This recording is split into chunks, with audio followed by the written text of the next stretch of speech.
Welcome back to a new video. So this was my hip day from last Saturday, and it went better than the previous one.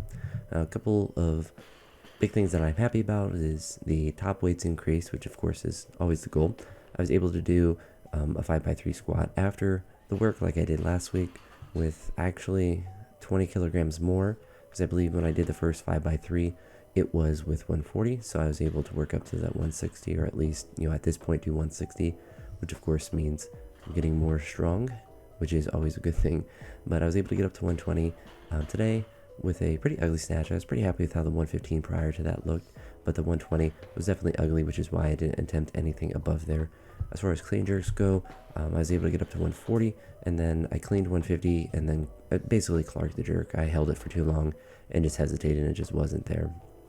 I'm noticing a lot of hip drift or hip shift to the left side from my right leg. So that's something I'm aware of and trying to work on, and it's kind of related to the hip thing that I had last summer, just constantly coming back or going away at different times. But also it's something that I just need to continue to work on, as far as I think mostly mobility and like massage. I don't necessarily think it's like a big strength deficit that I have on that side. I think it's more just mobility at this point, because I don't really have like an extreme weakness on that side. At least I don't feel like I do, but it could be something, some hip abduction. I don't know, when you bring your leg out, just stuff like that could be also useful, along with doing mobility and kind of massaging that area. But I think it's kind of similar to how my shoulder is on the left side, where it's more of a mobility thing than a strength thing, because I'm able to hold heavy weight, but oftentimes it moves in a different way than the other side. I was happy with the jerks up till I got to 140.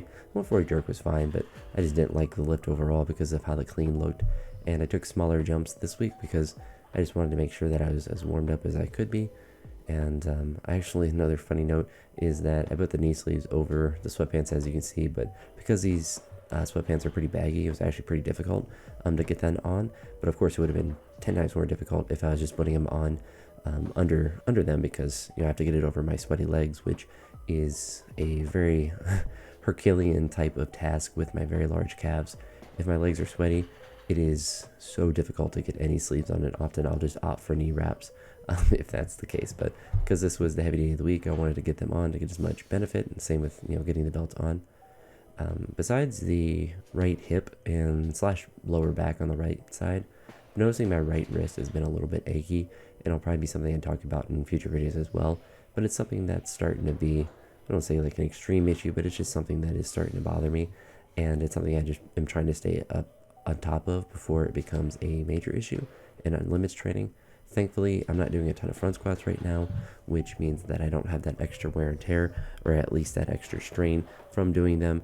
It's just the cleans, so I do have that going for me, and obviously snatches as well. But because of that, I've been really opting to continue with the back squats. So in this next week of training, you'll see just more and more back squats.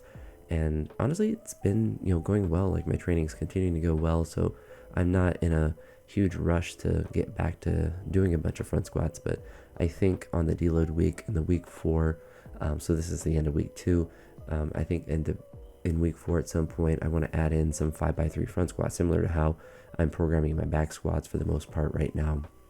I want to have front squats in, of course, because I think that would be beneficial. But I'm very happy with this. As I was doing this, I was feeling like stopping at the 3x3 because it was feeling pretty heavy, and I wasn't feeling like I was doing them very quickly, like the sets very quickly, which is kind of the idea of doing these kind of Pat Mendez type triples, or I guess you can call them John Bros triples, because it was really his idea that he had Pat Mendez do.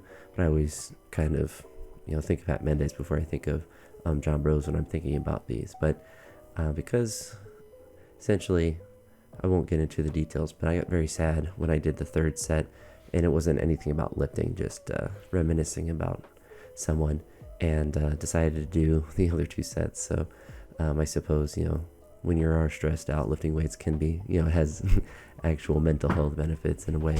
But the 160, I was happy to do the 5x3 and able to get that done, and at least continue the step of the progress. I think in the next 4-week block, if I'm able to get to like 170 with this or like repeat 160, I think that will be really good, and it'll just be an indicator that my legs are continuing to get stronger.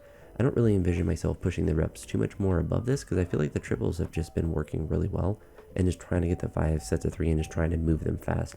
I've been getting like a little bit of mild DOMs in my quads, which is really nice, and I feel like my legs have just been getting a lot stronger. So I want to continue to hammer them and perhaps do the same thing with front squats. But that's it for this one. I'll talk to you all in the next video, and I hope you have a great day. Peace.